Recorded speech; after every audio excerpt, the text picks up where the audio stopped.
You know what deeply bothers me? Those phrases that sound like wisdom but hide a subtle kind of cruelty. You are the only one responsible for your own happiness. Your suffering is in your hands. If you're sad, it's because you choose to be. They sound light, like invitations to salutations. But in truth, they carry a silent poison, because they pretend the world is fair, that all it takes is positive thinking for everything to align. They pretend that pain has only one source. But that's not how life works. There are contexts that shape you, wounds that weren't your fault, and entire systems that knock you down before you've even learned to stand. You can't say it's all about willpower when the ground you walk on isn't the same as someone who was born on solid land. These phrases, spoken as mantras of self-improvement, create a culture of guilt. And guilt is a prison, because it makes you believe that if you suffer, it's because you took a wrong turn. But maybe that road was never yours to choose. Maybe the problem isn't a lack of effort, but the weight others placed on your shoulders. So before blaming yourself for feeling, for falling, for not keeping up, breathe. Look at everything that's brought you here. Acknowledge how much you've already endured, because the first step to stop being a prisoner of your emotions is to stop believing that everything you feel is your fault. This is another headspace talk. Let's go together. We live in a world that loves to turn suffering into weakness. If you're tired, they say it's a lack of faith. If you can't smile anymore, they call it drama. And if you didn't reach what others expected of you, they say it's your fault. Because if you really wanted to, you'd find a way. But no one talks about the cost of finding a way. About how much it hurts to keep trying to be strong every single day inside a system that drains you. No one talks about the weight of constant comparison, about waking up exhausted from trying to prove you're enough. We're surrounded by speeches soaked in meritocracy, but they ignore inequality, trauma, invisible losses, the stories that began long before you were born. It's easy to say just change your mindset when you don't carry the same past, the same fear, or the same scars, and that's where guilt, disguised as responsibility, is born. That inner voice whispering, if you're suffering, it's because you're not doing enough. But who taught you to be so hard on yourself? Who said a person's worth depends on their emotional productivity? The truth is, effort isn't always enough. Faith doesn't always hold you. Positive thinking doesn't always heal you, and that's okay. Recognizing your limits doesn't make you weak, it makes you real. So next time someone tells you, you just have to want it. Remember, there's a world out there pressing against you. Taking care of your mind also means learning how to protect yourself from that world without carrying guilt that was never yours. There's something liberating about admitting that context matters.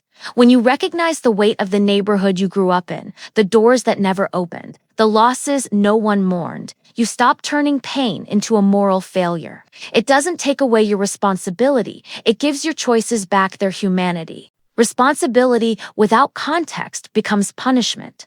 Responsibility with context becomes a path. And another thing, comparison steals our peace. We scroll through screens showing endings, not the behind the scenes. We start believing happiness is a production line study, work, win. But life is organic, full of detours. It's not a conveyor belt. When you measure yourself with someone else's ruler, you forget your soil, your season, your harvest has its own time. Self-demand starts as a shield and ends as a knife. At first, it protects. I'll do my best. Then it cuts. My best is never enough. If your inner voice only knows how to push, that's not discipline, that's emotional violence. The discipline that heals is the one that invites, let's try again, gently. Emotions are echoes of what we've lived. Nothing we feel now is entirely new. Every reaction carries the sound of something old, a hum from long ago. That's why sometimes a simple word hurts so much. It's not about the present, it's about the past that woke up inside it. A critique at work might seem like just a tense moment, but for some, it's reliving a childhood without recognition. Silence from someone you love can reopen the emptiness of being ignored by the one who mattered most. And a careless joke can reignite an old pain that's been sleeping for years. I remember a woman who felt deeply hurt when a friend joked about her going for a second round of dessert. A harmless sentence, no intention to wound. But inside her, something collapsed.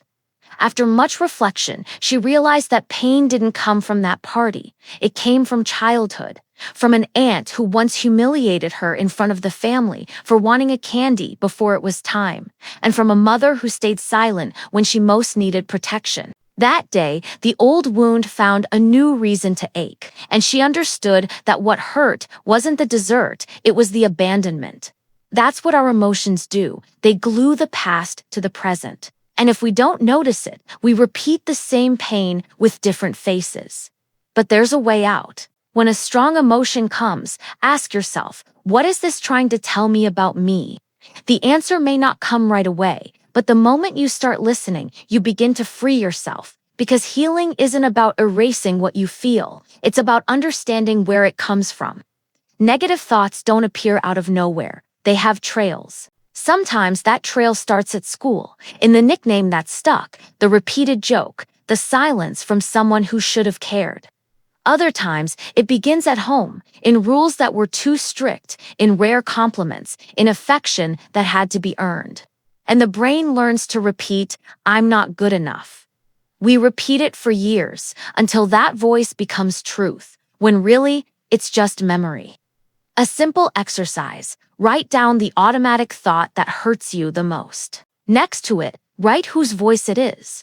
Is it yours? Or is it the critical aunt, the authoritarian boss, the love that didn't know how to love you back? Once you name the voice, it loses power. It stops being a sentence and becomes a story, and stories can be rewritten. Forgiveness isn't about excusing injustice. Forgiveness is releasing the rope that keeps you tied to what hurt you. You don't have to agree with what happened to stop carrying its weight. Forgiving is telling yourself, I won't keep punishing myself for something I didn't cause. And self-compassion is the home where forgiveness learns to live. It begins when you replace the question, what's wrong with me, with what in me needs care right now. Self-compassion is placing a hand on your own chest and admitting, I did the best I could with what I had, and today I can do differently. We often confuse self-compassion with weakness, but it's pure courage, because it demands looking at your own shadows without destroying yourself. It asks you to see your scars without turning them into a sentence. Forgiveness doesn't erase the story, it changes your place in it. You stop being a prisoner of the scene and become the narrator who chooses new words. That's how guilt fades, and kindness finds room to grow. Forgiveness is also for you who, looking back, would have chosen differently. You did what you could with the tools you had, in the body you had, at the time you had. Now you have new tools. Use them to build, not to beat yourself up. Try this closing ritual. Write a letter to the version of yourself that made mistakes. Tell them what they didn't know, what they tried, what they've learned. Then fold the letter, take a deep breath, and whisper, I release you. We move forward in a new way. It's not magic, it's a practice of humanity, and humanity heals. A lot of things get better when you lower the bar. We often measure life with grand goals, but healing prefers small steps. Got out of bed on a hard day, victory. Took a shower, ate something, answered a message kindly, victory. It may seem small until you remember you almost gave up on yourself. Gratitude isn't a pink filter to deny pain. It's an exercise in focus. It's seeing what remains when so much is missing. It's saying, today, I didn't conquer the world, but I conquered myself.